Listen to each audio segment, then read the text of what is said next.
24 de junho de 2011, 220º dia, sexta-feira. Então hoje a gente saiu de Bolívar e foi até São Gabriel. A gente não sabia como é que ia ser o trajeto, quantos quilômetros, se ia estar chovendo, se ia ser muita subida. A gente acordou, estava um tempo feio, uma chuvinha fina, assim, xarope.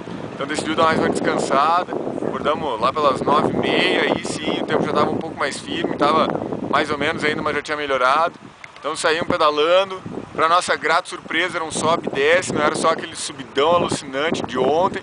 Então a gente conseguiu chegar até razoavelmente cedo em São Gabriel. Pegamos um residencial lá bem simplesinho, mas muito melhor que o de ontem também. TV a cabo, banho quente, maravilha, tomar banho de chuveiro de novo, abandonar a caneca.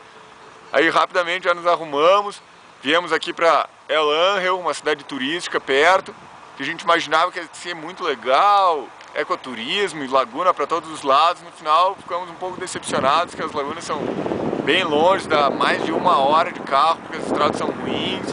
Então no final só conhecemos aqui o centro, alguns parques, o museu estava fechado. Mas valeu a pena para dar mais uma conhecida pela região. Agora a gente já está voltando lá para São Gabriel. Vamos dormir e amanhã, última pedalada no Equador até Tulcán. Valeu, pessoal!